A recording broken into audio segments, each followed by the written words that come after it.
more 4G devices than the US by 2014. We have to move, and we have to move faster than our global competitors.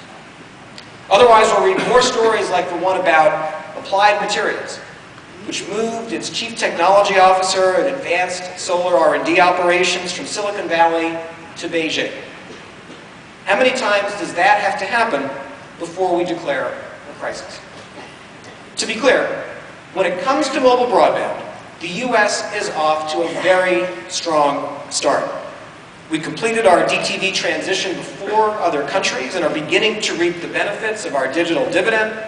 US companies are ahead on 4G, having been leaders in the development of the technology and having already invested many billions in next-generation networks. And again, there's been tremendous US-based innovation in mobile content, applications, and services, the envy of the world. But a head start does not guarantee a win. Global leadership is not a given in the 21st century digital economy.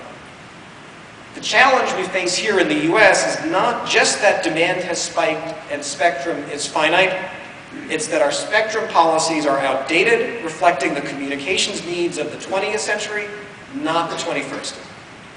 That's why in 2011, a central priority at the FCC is unleashing spectrum to spur innovation, economic growth, and job creation.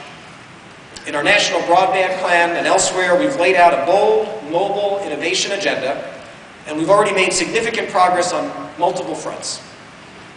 Our agenda rests on 4 pillars. First, making more spectrum available for broadband.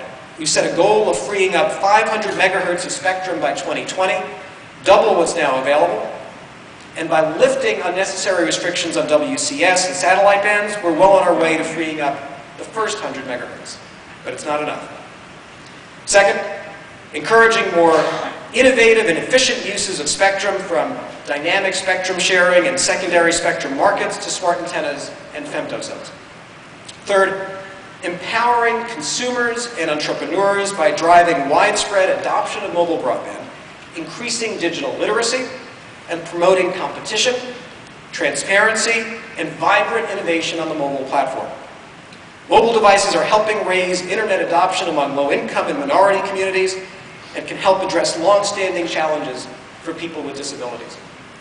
And fourth, spurring the deployment of our physical wireless infrastructure by removing barriers and cutting red tape around tower siting and pole attachments, and promoting smart policies like Dig Once to reduce the costs of broadband build-out. Our job at the FCC is to remove barriers and create a climate that catalyzes massive private investment, innovation, and job creation. We have been and will be moving forward on each of these pillars. We're looking forward to the